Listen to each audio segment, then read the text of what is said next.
cual ya no haya más ningún tipo de, vamos a decir, confusiones, bueno, más bien confusiones lo segundo, ¿verdad? En el sentido de que nosotros los contadores, por ejemplo, manejamos las normas internacionales de información financiera, porque la viceministra Marta, mi compañera también en la Nacional, ya primero más permiso, yo soy catedrática, ella siempre ha impulsado, ¿verdad?, de que alguna vez en el Paraguay se tiene que aplicar enteramente las normas internacionales. Y en las normas internacionales, número 40, está precisamente el tema de las inversiones. Entonces, las inversiones son precisamente erogaciones por las cuales uno espera obtener un ingreso en el futuro. Es decir, y comienza a definir, ¿verdad?, exactamente las normas internacionales. Entonces, ¿qué es lo que sucede? Nosotros en realidad nos fijamos en el tutorial del formulario 104, que es nuestro. Yo soy de tributación 2 también en la Nacional, y siempre cuando le voy a enseñar a mi alumno le digo, ustedes tienen que agarrar el tema del formulario, lo que expresa su anexo, es decir, donde está el explicativo de qué tengo que poner en cada uno de los campos, ¿verdad? Y ahí hay dos temas muy importantes, ¿verdad? Primero tenemos el campo número 41, en el cual habla, 34, perdón, habla de colocación de depósitos de ahorro en entidades bancarias, financieras, cooperativas. Estamos totalmente de acuerdo de que eso es limitante, que tengo que estar en como socio aportante, no tengo que estar como socio aportante, ¿verdad?, en una entidad que contenga inclusive 500 socios activos, de que esto es limitante hasta el 15% de los ingresos. Estamos todos perfectamente de acuerdo con eso, ¿verdad? Sin problema. ¿En dónde comienza nuestro problema? Precisamente comienza nuestro problema en el campo número 71, ¿verdad?, en donde después, ya más adelante, hay una confusión entre el campo 71 y el campo 34. ¿Por qué? Porque en el campo 71, en el campo 34 habla de colocación de depósitos de certificados de ahorro en SAECAS, ¿verdad?, y las acciones tienen que ser nominativas. Eso dice en el campo número 34, ¿verdad? En realidad, estamos de acuerdo con no tanto con las acciones, la obligatoriedad para que las acciones sean nominativas entra a regir a partir de agosto del año 2018 conforme a una ley que salió de la Cámara. Hasta el momento es obligatorio todavía. Si no se tiene tiempo, dice una ley que salió de la Cámara de Senadores, hay una ley que salió de la Cámara de Senadores y dice, ustedes tienen tiempo para pasar sus acciones al portador en acciones nominativas hasta el mes de agosto. Inclusive, nos da mucha facilidad porque dice no hay necesidad de hacer modificación de estatuto, sino simplemente ustedes hacen un acta de directorio, comunican a la abogacía del tesoro y ya se convierte en acciones nominativas, ¿verdad? Ahora, ¿dónde comienza nuestro problema? Nuestro problema surge en el campo 71, en donde dice lo siguiente: se consigna el importe que corresponde a las inversiones realizadas en concepto de adquisición. Una cosa es la colocación y otra cosa es la adquisición, ¿verdad? Entonces habla de adquisición de derechos, títulos, acciones, cuotas de capital de sociedades y similares. Y en esos dos puntos lo que surge, ¿verdad?, la discrepancia. Porque de repente, en base a vamos a decir, en base a unos tutoriales que salieron en la Secretaría de Tributación, que me contaron los compañeros, después fue levantado, pero ahora sí me dijiste listo, ¿verdad? Entonces, ¿qué sucede? Ahí comienzan a mezclar el 34 con el 71. Es decir, dicen también, la adquisición de acciones también son limitantes hasta el 15% de los ingresos brutos y dan toda la característica que es la misma que le da para el campo 34. Entonces, hay un artículo, ¿verdad?, el número 248, si mal no recuerdo, que habla de interpretación analógica, en el cual señala lo siguiente: en caso de duda, se atenderá a favor del contribuyente. Y a mí me gustó mucho el sincericidio de parte de la administración tributaria, en el sentido de decir de que nosotros nos confundimos y que los contribuyentes no tienen la culpa de la confusión. A mí se me quedó esa palabra, no tienen la culpa, ¿verdad? Entonces, ese es uno de los puntos que nosotros venimos a querer dejar bien en claro. Y queremos que esto continúe hasta tanto se elabore un nuevo proyecto de ley. Ahí sí, dentro de ese proyecto de ley, ya se puede poner esto, ¿verdad?, de que las acciones que se adquieran, ¿verdad?, de sociedades, ya sea acciones de mi sociedad, de otra sociedad, etcétera, sean limitantes hasta el 15% de las acciones, ¿verdad?, que sean nominativas y todos los aditamentos que se le quiera poner. Pero hoy no se porque hoy en el campo 71, en el tutorial me dice una cosa, y en el campo 41 me dice totalmente otra cosa, por un lado. Y para finalizar, Pablo, si no ya sé ya la rapada, existe la consulta vinculante que también está dentro de la página web. Si bien es cierto de que la consulta vinculante le vincula solamente a la persona que preguntó, ¿verdad? Si por ejemplo pregunta Enrique, a mí no me vincula, yo tengo que preguntar también lo que Enrique preguntó para que a mí me sirva. Pero se hizo una consulta vinculante preguntando si todos los gastos, ¿verdad?, en cuestiones directamente relacionadas a la actividad grabada, siempre que representen una erogación real, estén debidamente documentadas y a precio de mercado. Entonces, por todos los puestos, señala la respuesta a la consulta vinculante, consideramos que siempre que la integración de capital, los aportes de capital en efectivo, y acá usa la palabra clave, y la adquisición, que es lo que dice en el campo 71, y la adquisición de acciones se encuentren documentadas que a precio de mercado serán deducibles, ya que representan inversiones que se relacionan con la actividad grabada. Entonces, también nosotros nos tomamos de esto y del tutorial que fue levantado de la página web, ¿verdad? Por un lado. Nosotros de ninguna manera estamos de acuerdo, ¿verdad? Ya hemos conversado de que la compra de yates, la compra de aviones, la compra de cuadros, eso no se puede utilizar. Eso sí es un uso abusivo, ¿verdad? Es decir, las compras que no se relacionan directamente con la actividad grabada. Si bien es cierto que dentro del formulario 104, ¿verdad?, me permite aviones, avionetas, helicópteros, yo no estoy de acuerdo en que esto sea deducible, ¿verdad? Estoy totalmente de acuerdo que es un uso abusivo.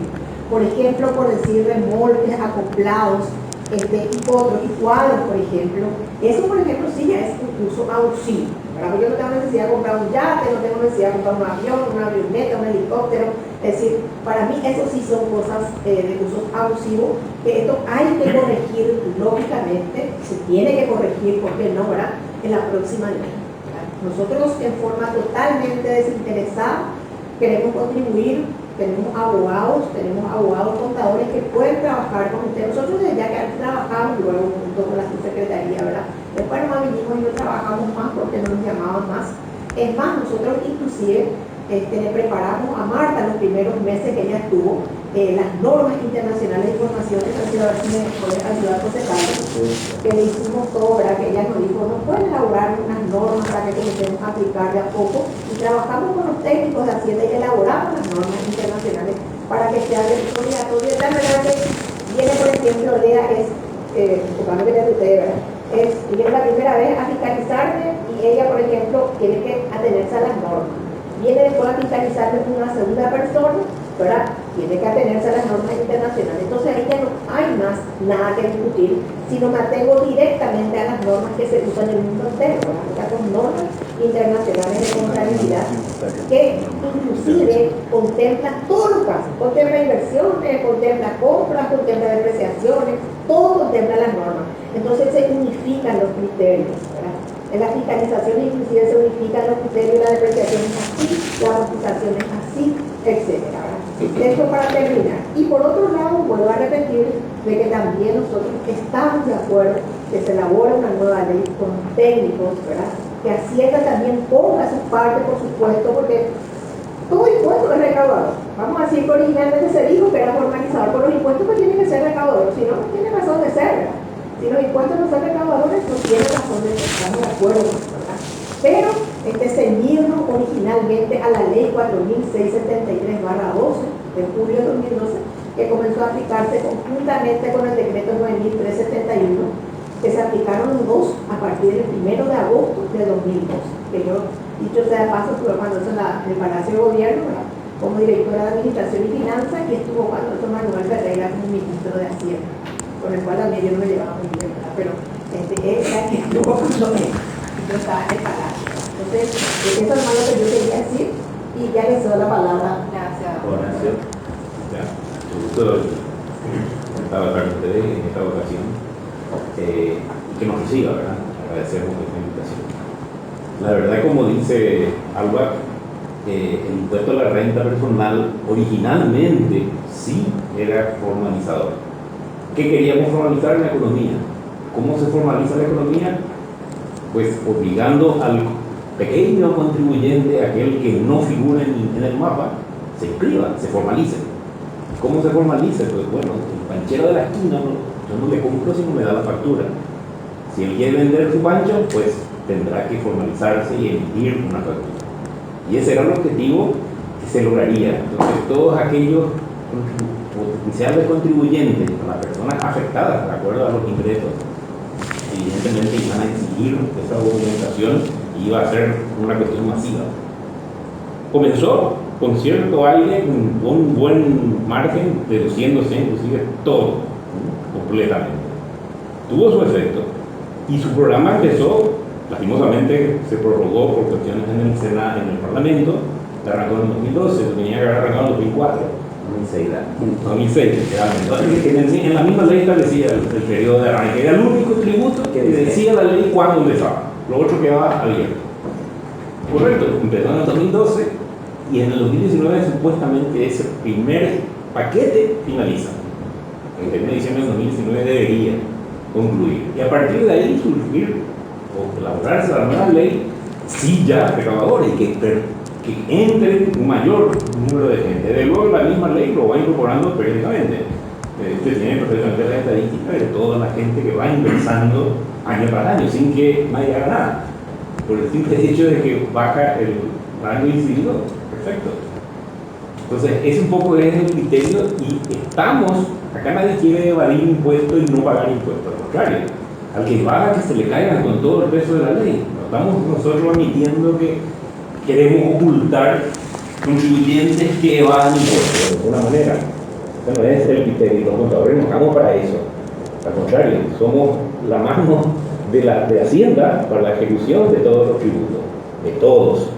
Estamos asesorando, acompañando y queremos que cumplan. Es más, surgió de la administración que no necesitan contadores para hacer la renta personal porque el sistema es muy fácil, es muy sencillo. Nosotros, así como está hoy, no, yo me anoto, entendemos a full. No puedo poner la mano en el fuego y decir que esto está correcto y cómo hacer. Yo tengo que rentar mi propia encuesta de la renta personal y estoy con un signo de interrogación colaborando con los colegas a ver qué opinan. Entonces no es tan sencillo como se pretende que no se tenga contador, ¿verdad? Aunque sea como asesor. Bueno, eso ya es un tema al margen. Me presento. De Juancita de Resistencia Contable. Bueno, acompañando un poco el comentario de los dos colegas, Álvaro Talavera, Horacio, quienes desde un principio estuvimos trabajando de forma conjunta con el movimiento, ¿verdad? Presentando notas. Creo que usted ya habrá recibido el tenor de todas las notas, de todas nuestras inquietudes, por sobre todas las cosas, como movimiento y como contadores, que nos afecta todos estos cambios de criterios. Lo que sí nos molesta, y seamos sinceros y hablemos bien de frente, es cuando la administración tributaria emite y habla de que el contribuyente hace uso abusivo de la ley, de que el contador nunca interpretó la ley, cuando la propia administración tributaria, a través de sus instructivos, que ya lo entregó la propia, te estuvo explicando la doctora Alba, inclusive, eso es algo que hay que investigar y sacar, cuando existían instructivos, manuales, que la administración daba para que el público, para que el contribuyente, para que el contador lo pueda leer y pueda realizar, liquidar el impuesto, establecían que las inversiones, tanto en SRL como en sociedades anónimas, eran 100% deducibles. La sorpresa nuestra fue que empezaron a recibir notificaciones a los contribuyentes para que rectifiquen su declaración jurada desde el año 2012 y hablando de que todas esas inversiones tenían una limitación, siempre y cuando la propia administración tributaria, a través de consultas vinculantes, y entendamos que consulta vinculante es un documento que te da una seguridad jurídica ante una duda, pues es un instrumento que un contribuyente recurre a la administración tributaria cuando tiene dudas y le pregunta, y la administración tributaria le dice exactamente cómo debe obrar. Existiendo ese documento, luego se les dice y dice que los contribuyentes, los contadores entendimos todo mal. Eso sí está mal. Un ejercicio. No, claro, eso es el tutorial que la propia administración tributaria estaba dando, donde bien explicaba que si comprabas acciones de una SA simple o una SRL eran 100% deducibles. Y después se venga a decir querer cambiar la regla del juego. A nosotros eso es totalmente un atropello, no acompañamos eso y tampoco estamos de acuerdo con que digan que los contribuyentes están realizando en forma abusiva la utilización de la ley para descontar, teniendo en cuenta las inversiones, y que los contadores nunca entendimos nada. Uno. Dos, otro de los puntos que siempre estamos atacando, como bien sabrán, nosotros los contadores tenemos que trabajar en forma, queremos trabajar en forma mancomunada con la administración tributaria. Como bien lo dijo Horacio, como bien lo dijo Alba, aquí nadie está con la intención de evadir, al contrario, nosotros somos los principales y los más interesados en que queremos que la economía se formalice, queremos que esto surja, que la gente pague sus impuestos, pero que pague lo que realmente debe pagar. Y no buscando maniobras para tratar de cubrir algún presupuesto que está fallando. Y apretarle a ese contribuyente legal, a ese contribuyente que está inscrito a través de notas, diciéndole que si no rectificas, te voy a estar multando el 300%. Cuando yo contribuyente, pues yo también soy contribuyente de renta personal, obré y liquidé de acuerdo a lo que vos, administración tributaria, me dijiste. Ahora me estás emplazando a que yo rectifique, que cambie todo lo que vos mismo me dijiste, administración tributaria, y rectifique y pague mis impuestos.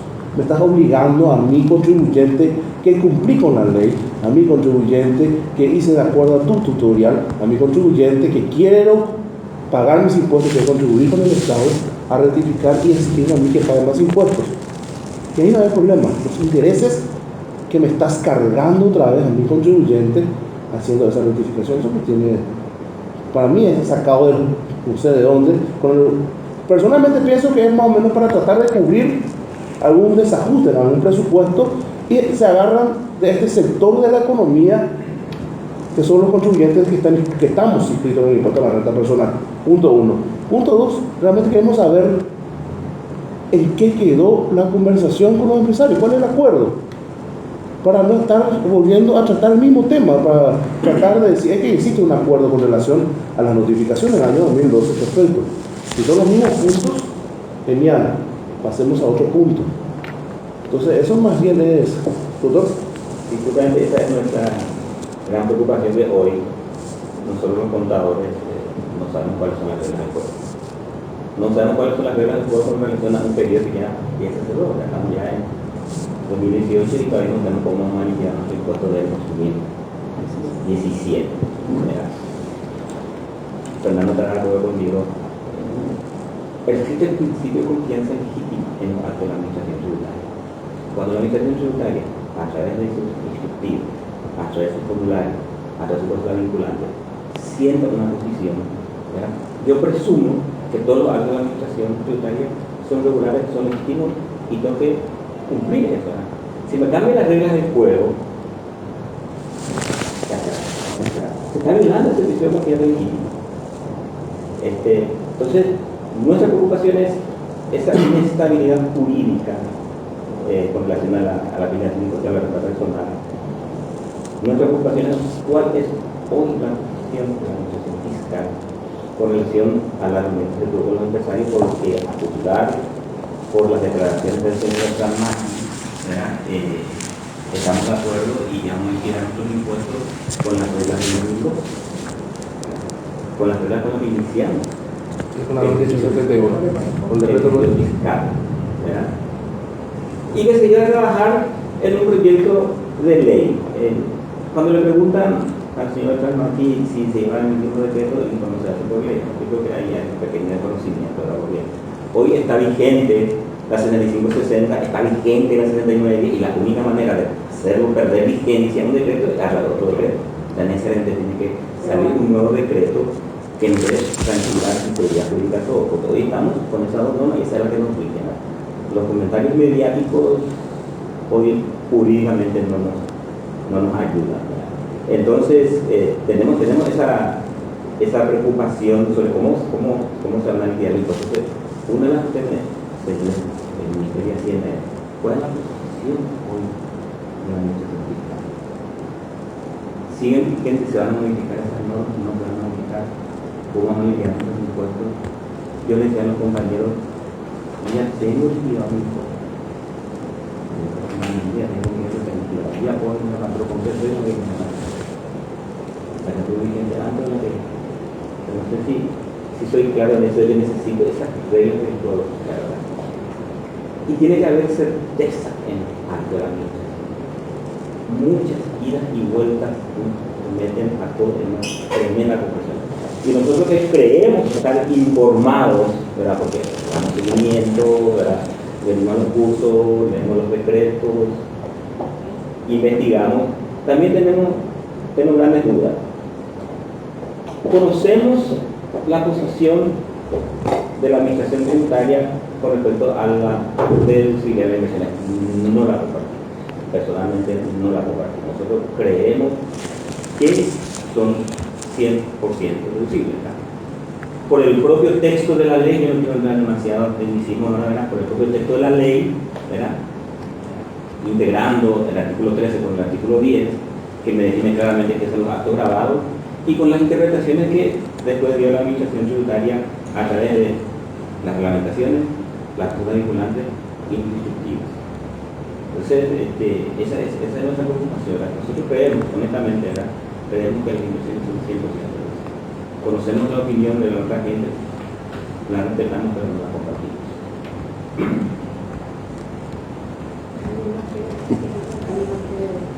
Permiso. Para realmente consultar, el compañero consultó, ¿verdad? Esperamos, por ejemplo, de parte de usted que nos diga qué es lo que ocurre realmente, cuál de las versiones es la verdadera.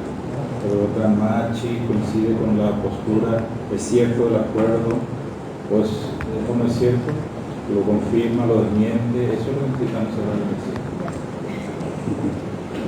Bueno, ¿alguien más quiere agregar algo o ya? Después yo tengo alguna cosita. Después podríamos reopinar, digamos, sobre este diálogo. Bueno, otra vez gracias por venir. Acá hay diferentes cuestiones, ¿verdad? Por un lado está la cuestión de la interpretación de la deducibilidad de las inversiones.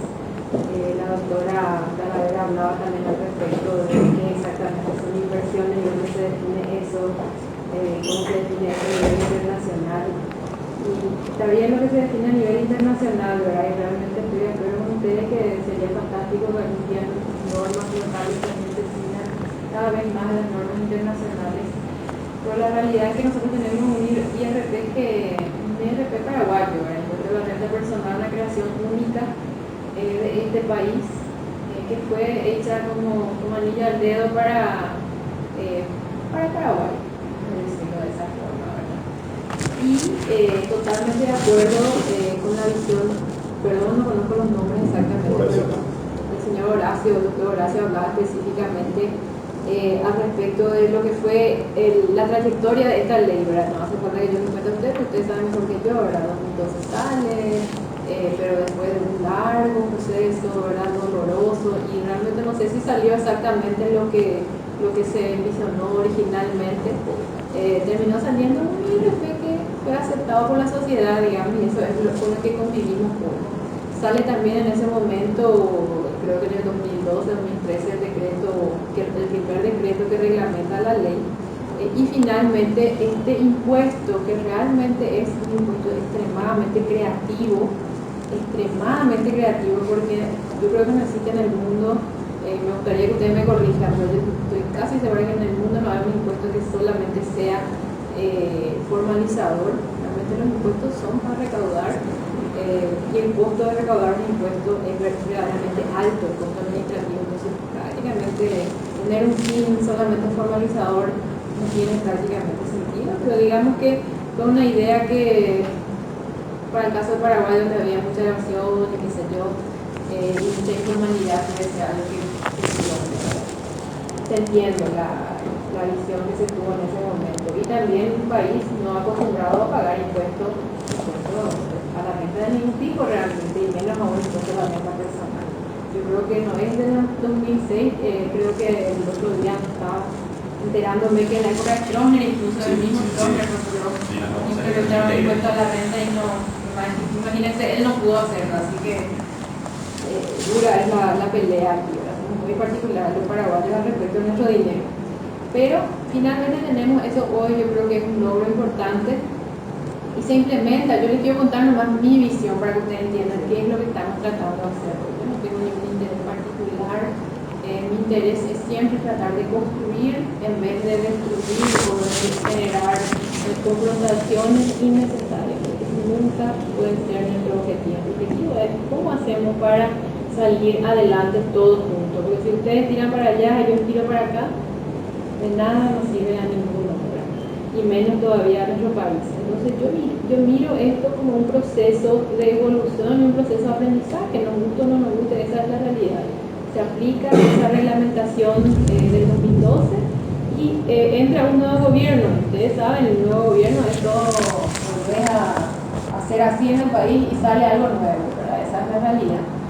Entonces, cuando realmente se empieza a ver cuál ha sido el impacto de ese impuesto, no es en el primer año que voy a saber todo cómo funciona, el primer año, segundo año, juntar información y ahí empezar a mirar qué resultó, cómo realmente funcionó todo eso que estaba en papel, porque muchas veces el papel suena muy lindo, pero después cuando uno ve la operativa de eso es otra cosa. Entonces ahí yo creo que la administración de este gobierno, ¿verdad?, la marca que tuvo todo el periodo de gobierno, es que se empiezan a estudiar y ver cómo se comportó ese impuesto y comparar lo que salió con lo que efectivamente lo que buscaba la ley, ¿verdad? La ley hablaba de ciertas cuestiones y ahí se empieza a estudiar eso. Y finalmente, a partir de ese estudio minucioso, que sí o sí hay que hacerlo cada tanto. Imagínense, un país como Colombia, por ejemplo, tiene reforma cada 2 años. Ellos tienen reformas, la reforma tributaria cada 2 años. Países como Chile tienen reformas cada 5 años, 4 años más o menos. Estoy hablando de reformas importantes, ¿no? Un decreto, otro decreto. Nosotros hicimos un cambio de decreto, ¿verdad? En 5 años. 2012 sale uno, 2016 sale otro. Y es finalmente el resultado de un proceso de estudio y de aprendizaje. Y es ahí que sale ese decreto. Y la intención, por lo menos mía, cuando yo miro ese proceso, no es decir que estuvo mal el decreto anterior o la administración anterior o eso, no. La realidad es que es un proceso donde usted tiene que mirar qué pasó y ir corrigiendo para adelante para ir construyendo. De eso se trata, ¿verdad? Entonces, sale ese decreto. Y finalmente, cuando nosotros hablamos de la deductibilidad de las inversiones, esa es una cuestión de tal vez un error de interpretación, ¿verdad? Nosotros como Ministerio de Hacienda interpretamos de una forma y nos lo hacemos por capricho. No es que Marta González interpretó y dice quiero interpretar de esta forma y bajó la línea para que su gente interprete así. No, realmente esa interpretación es resultado de un trabajo muy fino con consultores internacionales, con consultores locales, con abogacía del tesoro, con economía, ¿verdad? Todo un grupo de gente trabajando para poder llegar a interpretar de qué se trató y también con participación de los que originalmente elaboraron esa ley, que son por un lado el doctor Carlos Merzán y el otro Carlos Sosa Jovellanos, que también participó. Y con el apoyo de todo ese equipo nosotros tenemos una visión clara de qué decía la ley, qué decía la ley al respecto de inversiones, qué decía la ley al respecto de la deductibilidad. En los decretos nosotros no cambiamos eso, ni el decreto del 2012 habla de eso, ni el decreto del 2016 habla de eso. Pero sí existió un periodo donde tal vez la definición o estas preguntas vinculantes no fueron lo suficientemente esclarecedoras, por decirlo así. Acá que me corrija Fernando para que yo no diga nada fuera de lugar, pero realmente no fueron lo suficientemente esclarecedoras y es por eso que cuando uno lee esas respuestas de la administración tributaria, uno necesita más o menos 3 o 4 abogados y parece que no era muy clara la cosa. Entonces, habiendo dicho todo eso, nosotros lo que queremos hoy, más allá de decir es tu culpa, es tu culpa, es mi culpa, nosotros queremos encontrar un punto donde decimos hasta acá llegó este problema, vamos a resolverlo de esta forma, como paraguayos, para decir, bueno, acá realmente tenemos que ver qué hacer y acá para adelante miramos al futuro y en consenso, ¿verdad? Trabajamos de forma armoniosa. Yo estoy totalmente de acuerdo con la idea de que ustedes son unos aliados demasiado importantes para una administración tributaria y para un ministerio de Hacienda. Entonces yo tengo que decir que totalmente me parece adecuado que se siga trabajando de manera armoniosa, ¿verdad? Eso no significa que ustedes le van a decir a la administración tributaria cómo tienen que hacer y ellos le van a decir a ustedes, pero más bien es una cuestión de traspaso de conocimiento que se tiene que dar para que esta cosa funcione de manera más armoniosa. Y eso me parece fantástico. Nosotros incluso constantemente, no solamente en la SED, sino también en el Viceministerio de Economía, donde Humberto, que es el Viceministro de Economía, está liderando hoy. Trabajamos también para mirar algo que tenemos hoy y tal vez tenemos que siempre ir constantemente pensando qué necesita el país a futuro. Y ese trabajo también lo podemos incluirle a ellos para tener la visión de ellos, porque finalmente está la teoría, ¿verdad? Muchas veces las leyes se acercan un poco a la teoría, pero después está la práctica que se va aterrizando con ese decreto, con ese formulario, qué sé yo, y ahí que se necesita realmente el toque de realidad que hace que la ley se aproxime mucho más a lo que es la realidad. Eso es lo que necesitamos. A mí me parece fantástico y yo te pido, Humberto, que en esos trabajos que llevamos adelante constantemente para monitorear el sistema y para ver que podemos ir mejorando, que le hagan participar a ellos también, a los contadores que serán aliados demasiado importantes para ese proceso. Yo tal vez no esté, pero Humberto y Fernando van a estar todavía, así que es importante que se mantenga y ustedes también, ¿verdad? Ellos dos, esa relación. ¿Qué función desempeñan? Humberto es viceministro de Economía, pero él es funcionario de carrera de Hacienda y también lo es Fernando Benavente. Él es el abogado del Tesoro. Sí. Así que ellos van a estar acá y van a tener el mismo conocimiento que tienen hoy y van a ser siempre, no importa que venga quien venga, piezas claves en este ministerio. Así que es importante mantener esa relación constante, ¿verdad? Y sí, una cuestión que tengo que decir, después le voy a dejar acá a Fernando para que den las cosas que dejé por fuera, pero sí hay que decirlo. Específicamente hablaban de la consulta vinculante. La consulta vinculante es vinculante para nosotros, ¿verdad? Porque cualquier cosa que nosotros digamos no aplica solamente al que preguntó, sino que aplica para todos, no puede ser específico para cada persona. Después, maniobra para presupuesto. Esa idea de la maniobra para presupuesto, por ejemplo, el presupuesto, ¿cuál es el tamaño del presupuesto, Humberto? Más bien 34 billones de guaraníes, 12.600 millones. 12.600. Sí, 12.000, sí, es 40% del PIB, es 12.600 millones de dólares, ¿verdad? El presupuesto es 12.600 millones de dólares. Imposible es que el IRP, que es el impuesto más irrisorio del planeta en términos de recaudación, recauda ahora después de un incremento de 40%, 36 millones de dólares más o menos, sea para calzar. Pero ni aunque quisieran, ¿verdad? Porque realmente es tan pequeña su contribución que yo a veces me despierto y me pregunto, ¿será que vale la pena? Yo creo que ahí hay que considerar que hay un ingreso indirecto que genera el impuesto a la renta personal. Al formalizar la economía, yo estoy incorporando IVA, renta, pequeños contribuyentes, etcétera. O sea que esa es una visión, ¿verdad? Pero, a ver, yo siempre hago mi dibujito. Yo le amo al IRP, me encanta y me parece que si es que se continúa hasta el final, le amo a esta comida, ¿verdad? Realmente me veo mucho dolor de cabeza a todos los últimos años, pero es un impuesto que es parte de nuestra idiosincrasia más o menos, ¿verdad? Realmente es un impuesto que tiene olor a Paraguay. Y finalmente este impuesto está siendo implementado y creo que en el año 2019 termina su después la implementación y después ahí, exacto, ahí uno tiene que ver qué es lo que vamos a hacer a partir de ese momento. Pero el IRP hasta hoy día, cuando vos mirás, nosotros vemos, cuando vos mirás por ejemplo las encuestas de hogares, ¿verdad? Y ves la distribución de ingresos, así más o menos, ustedes conocen todo esto, la distribución, y vos ves acá quién es lo que paga IRP, es más o menos en esta porción de la población paga IRP, ¿verdad? pero va Es creciendo. decir, no hay que pagar. Esa es la que entra dentro del IRPF.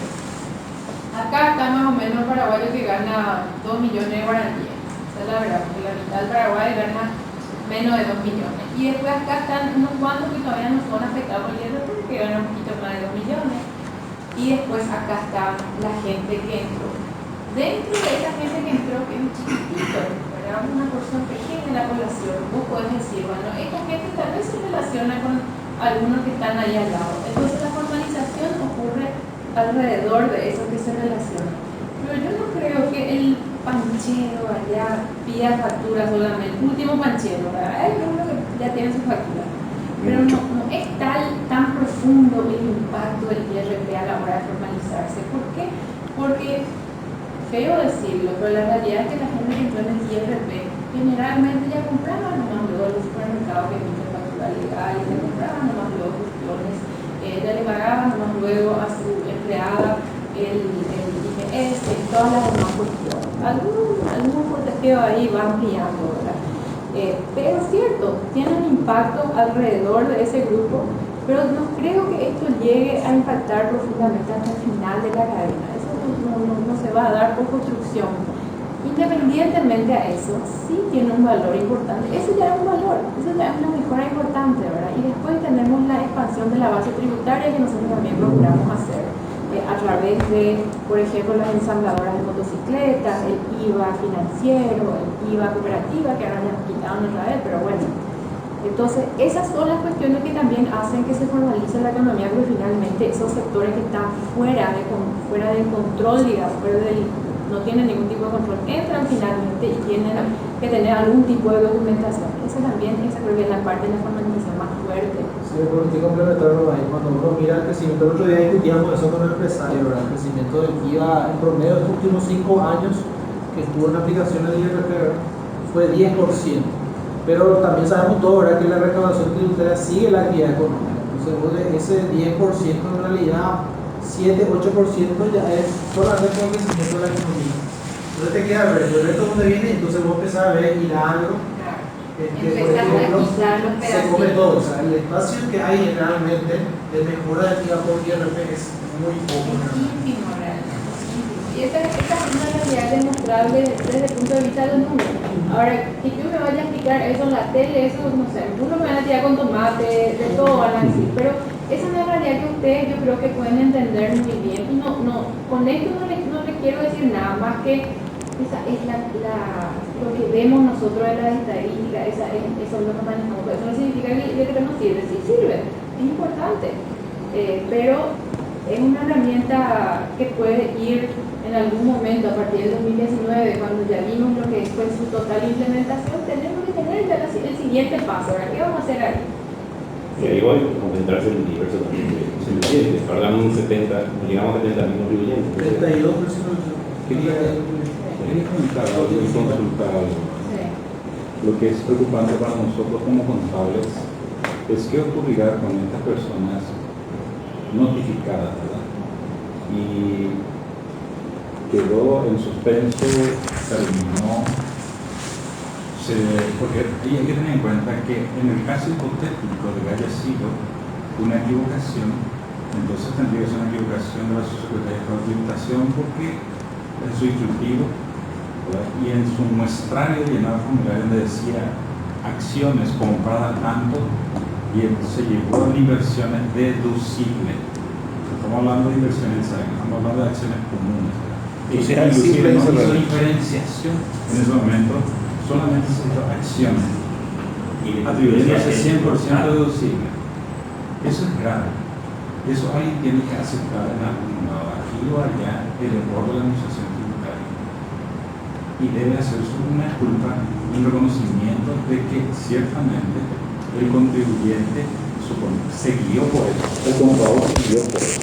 Dejó mal pagado al contador, que hizo que el contribuyente, interpretando de acuerdo a lo que dice la ley, porque la ley habla de que las inversiones son deducibles, y las acciones son, ¿qué son? Ingresos grabados.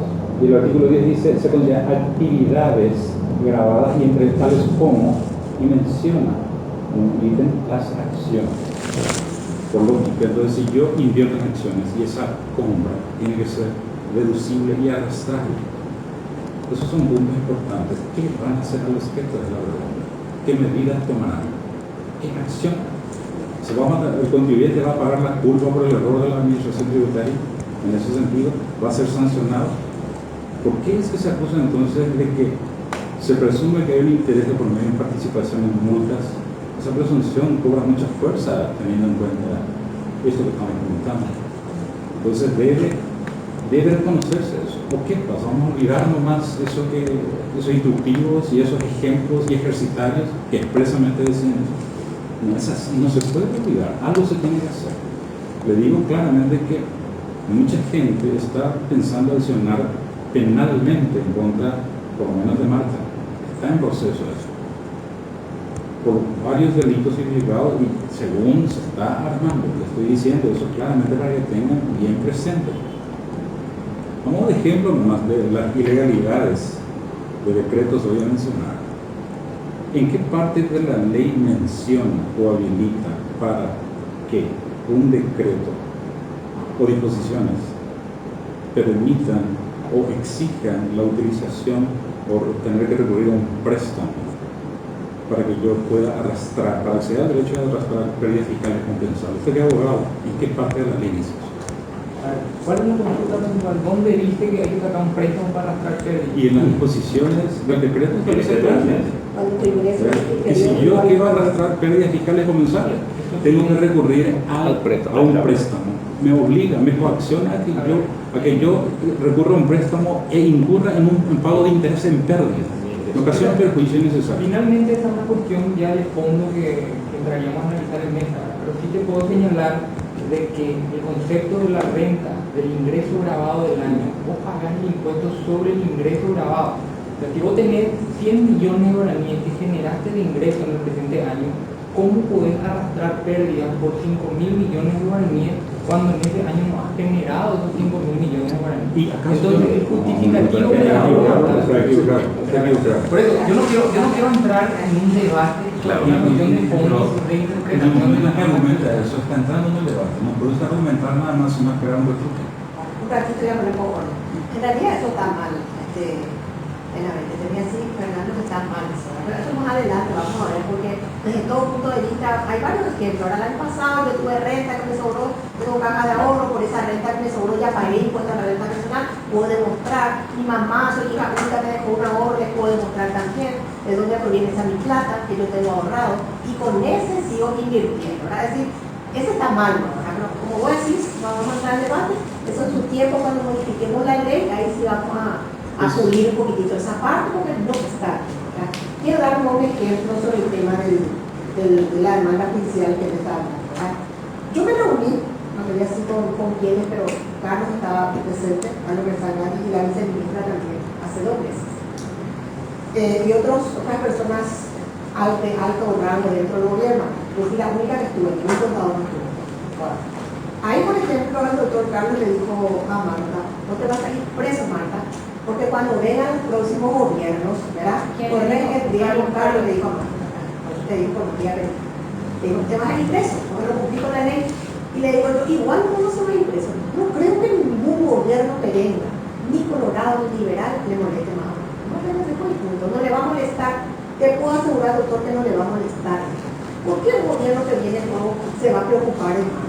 El nuevo gobierno que se tiene que preocupar es su viceministro y su ministro falla. Mentira, eso le va a mandar preso, no es cierto. Ningún presidencial no le va a mandar preso. El que le va a mandar preso, ¿sabe quién es? Los contribuyentes. Ese sí le va a mandar preso, ¿verdad? Pero yo no quiero hablar de ella como yo, institucionalmente acá, la presente nunca jamás me referí que esto que tiene ella, esto, nunca. A mí, yo me voy a referir siempre a Marta desde el punto de vista institucional. A mí no me importa que alguna persona, yo me voy a referir desde el punto de vista institucional. Pero simplemente agarrando la palabra que él dice, ¿verdad? Hay muchas personas que inclusive, yo lo digo, los empresarios están diciendo por los diarios de que van a accionar judicialmente, ¿verdad? Es decir, por ese lado corre mayor riesgo que por el lado de los presidenciales. Eso no es lo que quiero aclarar. Por ese lado corre más riesgo. Yo le dije al doctor Carlos Mesa, no, doctor, estos presidenciales no se van a ocupar, van a estar en otras cosas más importantes. Ahora, ¿de quién corre el riesgo? Sí, de los contribuyentes y de los empresarios que lo dijeron en los diarios. Una cuestión sí, muy breve. Yo insisto, ¿cuáles son las reglas del juego vigentes para quien quiera Sí, lo que todos vinimos realmente a preguntar.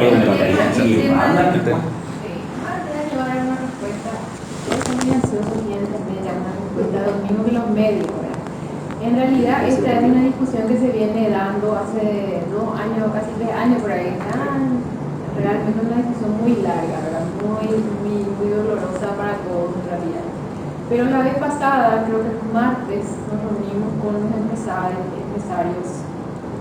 y fue una reunión bastante positiva porque conversábamos y cada uno hizo su catarsis, incluidos nosotros, ¿verdad? Y después, finalmente lo que se acordó es formar una mesa de trabajo.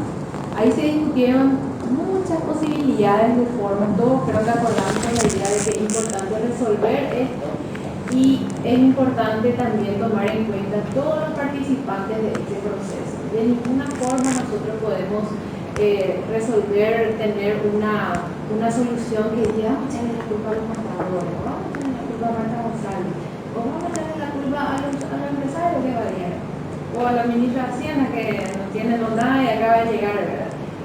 Realmente la solución tiene que ser, como les dije al comienzo, una solución que nos permita construir para adelante sin dejar demasiados heridos por el camino, ¿verdad? Vamos a tratar de minimizar eso. Entonces, lo que se conversó, tiramos una lluvia de ideas ahí y finalmente sale Beltrán, que era el vocero. Nosotros habíamos acordado que se habla respecto, mira, de que fue positivo, digamos, formar una mesa de trabajo, pero ahí cerrando y ver cómo qué lo exactamente vamos a hacer. Pero lo más importante es que se formó eso y vamos a tratar de lo más rápido posible de resolver, porque entendemos que hay gente, no solamente los contribuyentes, son finalmente 70.000 personas, ¿verdad? De IRP solamente. Entonces, lastimosamente salió Beltrán y dijo, estaba muy entusiasmado, me parece, dijo muchas cosas que se conversaron, pero no eran todavía, no se firmó todavía no se habló todavía. Dijimos, vamos a elaborar eso, porque ustedes saben que estas cuestiones no es como lo que firman los sindicatos de educación, no van a escribir todo y va firmando todo rápido, ya está.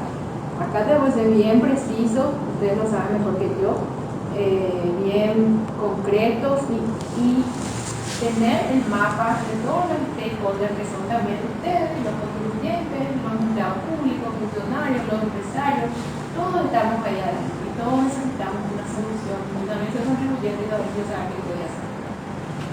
Entonces, eso es lo que nosotros hoy estamos trabajando.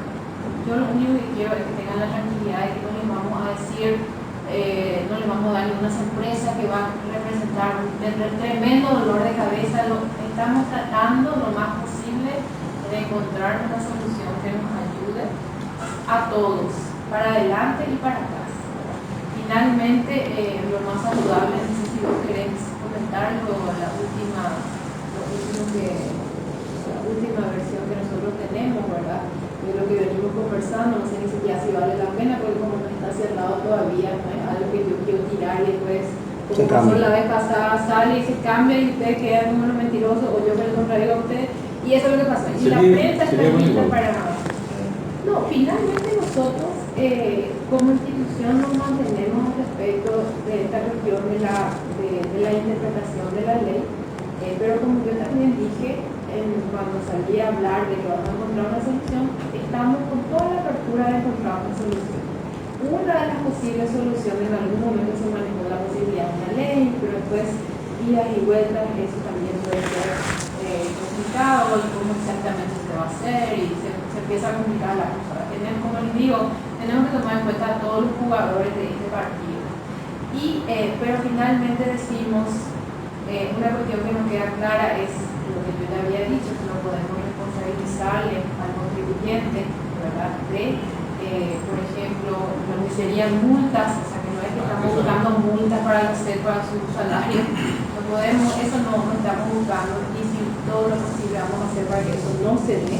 Después, cuáles son los intereses, también eso también se puede obviar. El artículo 185 Exacto. Tener los documentos de la articulación Los 85 para argumentos, liberarle de todo. así, ¿cómo se llama? Exclusión. Exclusión de responsabilidad. Exclusión, exactamente. De eso nos estamos hablando. Nosotros no queremos lastimar para adelante, pero entendemos también que la ley debe cumplirse y entendemos también que debe existir claridad al respecto por ejemplo, específicamente qué significa. Nosotros ya dijimos lo que es la administración tributaria, el Ministerio de Hacienda, qué son inversiones y cuáles son las inversiones deducibles. Y justamente acá hablamos de que tal vez ustedes tienen otra interpretación, pero finalmente eso es un poco lo que se está manejando ahora. Permiso, ministra. Con relación al punto de la interpretación de las inversiones, las personas que ya declararon 2012 a 2016, nosotros no tenemos otra interpretación, tenemos una interpretación de la administración. Claro, ahí quiero aportar un poco, hacer un poco más efectiva la explicación de la ministra. Nosotros en materia tributaria tenemos un impuesto que es establecido en una ley. Sí. Tenemos una norma de carácter general, que es la ley 125, que en su libro 5 establece todas las soluciones posibles que se pueden dar en la administración de los tributos. Sí. No va a ser la primera vez ni la última vez que un impuesto que entre en vigencia en el país tenga complicaciones en su aplicación, de diversos motivos, de interpretación del contribuyente y de interpretación de la misma administración tributaria. O sea, no está escrito en ningún lado que la administración no pueda equivocarse, ni que el contribuyente no pueda equivocarse. Pero la norma tributaria, la ley 125, previó ya en el año 91 las soluciones a esos problemas. Y se dan de dos maneras. Si vos tenés un problema en la cual hay un error en la interpretación motivado por una interpretación que tuvo el contribuyente porque entendió que la administración emitió un acto administrativo que le decía que tenía que hacerlo, y la administración dice, no, yo no te dije que hagas eso, pero vos lo interpretaste de esa manera. Entonces tenemos dos tipos de errores, un error de hecho y un error de derecho que se da en esa conjunción.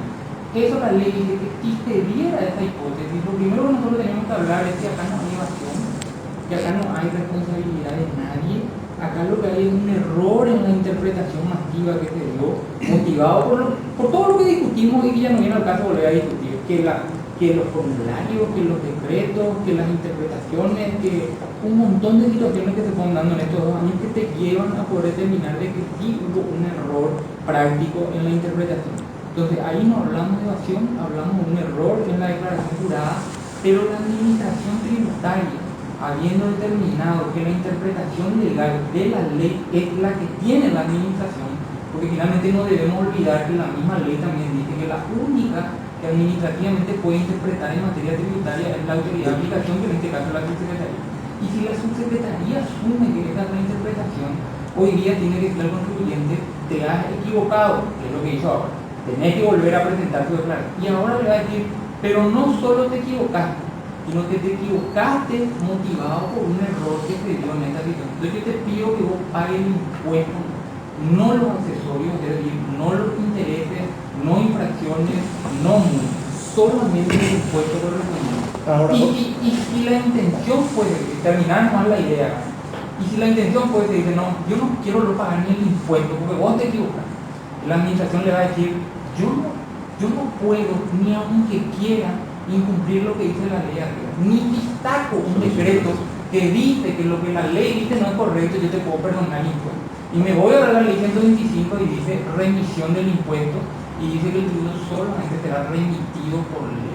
Es decir, que tenga una ley que te perdone. O sea, hoy la administración tributaria realmente no tiene competencia para poder perdonar un impuesto que ella dijo que tenía que haberse generado conforme a esa ley. La otra cuestión, la discusión de si tenemos razón o no tenemos razón en la interpretación, también la misma ley te da la solución, porque el contribuyente, uno le puede obligar a que acepte un criterio. Si el contribuyente no está de acuerdo con ese criterio, la administración tiene toda la potestad legal de reclamar. Él tiene la guía correspondiente si quiere presentar una consulta. Si no está de acuerdo con el criterio, la administración puede judicializar la misma. Y finalmente es el órgano jurisdiccional el que interpreta la ley conforme a la Constitución Nacional. La ley le dice a la FED, vos podés interpretar administrativamente. Tu criterio administrativo es el que prima, pero si alguien no está de acuerdo contigo, yo poder judicial es el que tengo finalmente la última palabra. Entonces son dos vías, o lo hace por ley, con una interpretación del Congreso Nacional, o o lo haces judicialmente donde finalmente el Poder Judicial dice cuál es lo correcto. Perfecto. Pero lo que no puede darte es que la administración tributaria simplemente diga, bueno, no, la ley, si bien dice eso, yo ya perdono todo lo de atrás y vamos nomás para mirar para adelante. Realmente está atada de mano. Ok, ahora, un ratito. ¿Quién? Por parte, vamos a hablar Sí. despacito y corto también, porque si no, No, cortísimo. yo tengo acá. ¿Qué pasa cuando la propia administración tributaria le indujo a ese contribuyente a cometer el error? La administración tributaria le pudo haber inducido de mi manera, o le pudo haber dicho, ¿sabes qué? Anda nomás declarado, Y hay documentos. Inclusive le pudo haber completado, pero haberlo hecho de esa manera, y si hay documentos, y si hay forma, tampoco le extienden de la obligación al contribuyente de pagar el impuesto, porque el impuesto solamente puede ser remitido por ley. Para esta situación en particular, la ley en el 185, numeral 1, 2 y 3, habla fuerza mayor y error excusable en el último. Te voy a perdonar todos los accesorios. Si vos hace 5 años antes del plazo de presentación, otro tema que la ley te dice dentro del plazo de presentación, la administración puede revisar las declaraciones juradas, que finalmente son esas, son declaraciones juradas. O sea, es personal del contribuyente que viene y declara, no es que la administración realiza las declaraciones, las verifica posteriormente. Entonces, en esa hipótesis, un impuesto hace 5 años atrás que fue de 5 millones de guaraníes, y en el escenario normal de la administración, cuando hace un cálculo de 5, más los accesorios, más la mora que ya llega al 14%, más los intereses del 2,5, más tu defraudación, hoy tener una deuda de 30 millones de dólares. Haciendo números rápidos y pronto en 5 años. El impuesto de ese contribuyente de hace 5 años atrás que todavía no recibió se queda en 5 millones de dólares. O sea, volvemos a los 5 años para atrás y solamente quedan 5 millones y no va a tener mora, no va a tener interés moratorio, no va a tener defraudación. O sea, estamos hablando de un contribuyente que ni siquiera puede ser calificado cuando menos de evasor, porque no va a ser sancionado. Y en este punto tampoco es culpa del contador. El contador no tiene por qué cargar con la culpa cuando la administración le concede a un contribuyente la exclusión de responsabilidad en ese sentido. Si tan malo fue mi trabajo como contador, ¿cómo es posible que la administración tributaria termine reconociéndote el hecho de que te excluye toda la responsabilidad correspondiente? Yo creo que eso es lo que hablaba la ministra de no buscar se vuelve culpables. muy interesante el debate.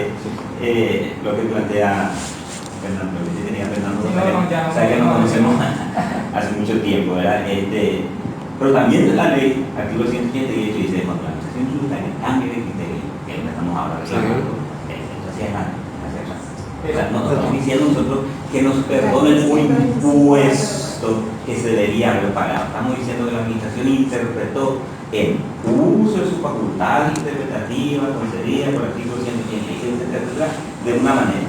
Artículo 183, cuando la administración cambie de criterio, que lo hizo ahora, esto es hacia adelante. Voy a parafrasear nomás lo que utiliza la administración tributaria. Yo nunca dije en esa consulta vinculante lo que ustedes están diciendo. ¿Y por qué? Por eso les digo que no quiero entrar en la polémica, porque todo esto genera un inmenso debate, ¿verdad? Porque la administración te dice, Y respetamos también el tiempo de la entrevista, pero no sé. yo te dije la actividad grabada, que comienza a desarrollar la actividad grabada y ahí chocamos con el tema de la renta grabada, la actividad grabada, es que la actividad grabada solamente son los servicios personales, la renta grabada son las acciones. O sea, desembocamos nuevamente a lo que nos lleva a lo todo de esta reunión, ¿verdad?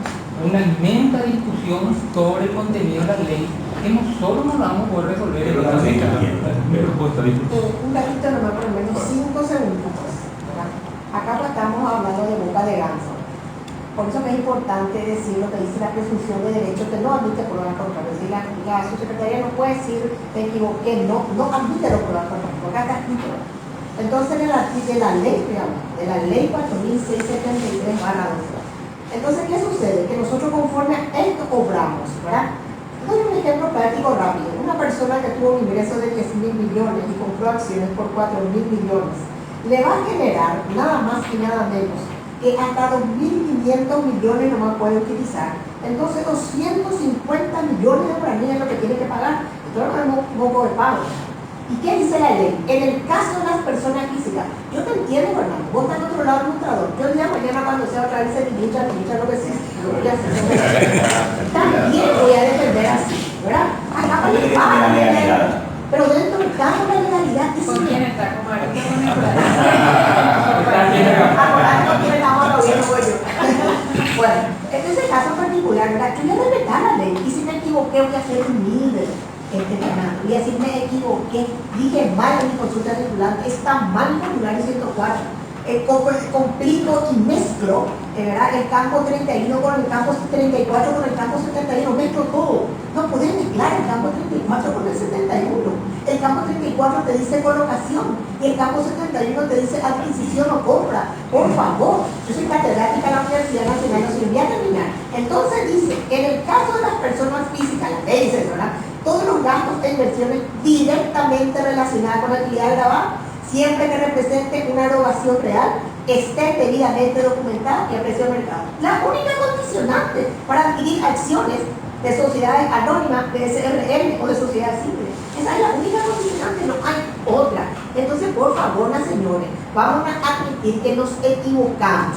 Borrón y cuenta nueva. Desde el año 2019, vamos a hacer una ley conforme, ¿verdad? Ahí vamos a aplicar todo lo que queramos. Y ahí vamos a decir, señores, las adquisiciones en acciones son limitantes al 15% del ingreso bruto. Solamente pueden utilizar y tienen que ser adquiridas de esa ECA y tienen que ser acciones nominativas. Ahí voy a decir, pero acá van a tener, ustedes no van a echar tiro. Bueno, Fernando se va a trabajar como siempre con la pobre Harta, y así pobre trabajo en realidad, que ya me sufrí bastante. Pero voy a decir pobre, va a tener una lluvia de demanda, ¿verdad? Se va a su casa, se va a tener que defender, ¿verdad? Es decir, lo que ustedes están haciendo, ya le está perjudicando. A nosotros a lo mejor no tanto, ¿verdad? Pero a ella le está perjudicando. Ella va a tener una lluvia, les cuento. Porque lo que empezaron, yo hablo mucho con Tabela, y así bien, con él, porque yo soy su asesor, entonces hablamos mucho con él. Lluvia de demanda va a tener. Lluvia de demanda va a tener. Entonces, ¿quién la perjudica? Ella. ¿Verdad? Entonces, aquí estamos, lo que dice acá, y yo, Alba Talavera, acá Enrique Ramírez, todos le dijimos a nuestros contribuyentes, ¿verdad? Esto. Imagínense, como yo le dije en la reunión privada que tuvimos con Carlos Mensán y las demás autoridades, yo le dije, acá hay una inseguridad jurídica. El abogado del presidente de la República estaba también ahí, voy a contarle la nota. Y él le dijo, acá lo que se está creando, que aquel abogado de parte dijo eso. Bueno, el apellido no me acuerdo, estaba también. Tiene varios. Bueno, tenía un abogado chico, creo, Mesa creo que el apellido. Creo que Mesa, ¿verdad? Bueno, no sé el apellido, pero estaba, y por eso digo porque no miento. Él, ¿sabe qué le dijo? El abogado de parte, ¿cierto lo que dice la otra? Acá hay una inseguridad jurídica. ¿Quién va a creer más en el Paraguay? Acá hay inversores, y Marta dijo, hay miles de inversiones. Hay miles de inversiones. Pues yo tengo dos casos en particular en donde los inversores, no me estafaste, me mentiste. No, ahora sí, como me dijiste, le digo, acá yo no tengo ninguna seguridad jurídica, yo voy a entrar a mi país, punto, terminó el asunto, ¿verdad? Porque yo al Talavera le dije conforme a la ley el inciso del artículo 13. Entonces, ¿quién es la que jodió ahí? Yo, ¿verdad? No es así como voy a decir. Ellos automáticamente nos culpan a nosotros somos los culpables. Por eso estamos acá todos sentados, porque ya perdimos varios clientes por culpa de ellos. Imagínate que yo a esta fulanita que estaba quebrando su sociedad, te diría así, no vaya nomás a comprar acciones, no ponga capital acá, no compre acciones, anda nomás a comprar esa de acá, no, su empresa ya estaba en quiebra. ¿Cómo le voy a decir yo eso? Sí, porque ese ejemplo para vos inversiones tiene hasta el 15% más, puedo decir esas cosas. Y ahora le voy a decir, ¿sabes que tenés que pagar 250 millones? Pero allá nomás, por favor, pues no vas a pagar interés, no es mi contravención. Pero ya sí, pero por favor, no se puede. Ya, continúa. Sí, algo que quería complementarmente decir es, entendemos que el procedimiento del perdón de los recaudos humanos es lo que corresponde, ¿verdad? Lógicamente, eso se llama menos un no.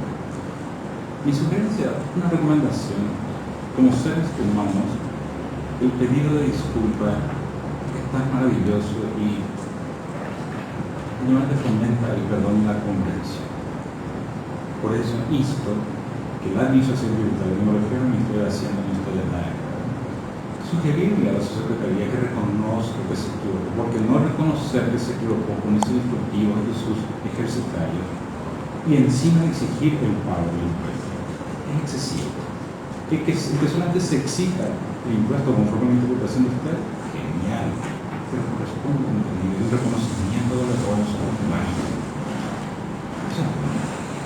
Segundo, hablando de errores en el formulario actual, ustedes sabrán, todo lo que está en el campo contable y derecho tributario, se sabe perfectamente que en el caso del cálculo presuntivo de terminación de la renta, se considera que si se dice 30% de utilidad, en el 60% está inserto, ya está incluido costos y gastos, por lo que no podrían complementariamente deducirse otros gastos, ¿correcto? ¿Estamos de acuerdo ahí? Bien. Entonces, en el caso de las acciones e inmuebles, rige ese principio según el Congreso y son las disposiciones legales.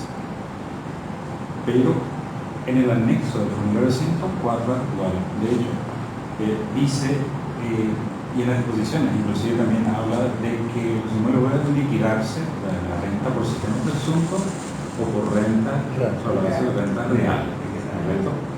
Bueno, cuando por el sistema presunto no hay igual de 30% se toma.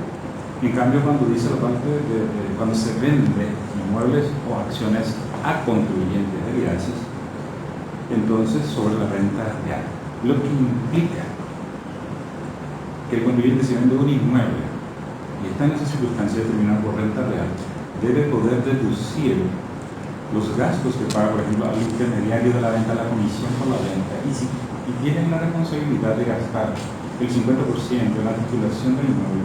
Esos son gastos que debiera poder deducir. ¿Estamos de acuerdo con eso? Es una cuestión que hay que consultarle a la administración tributaria.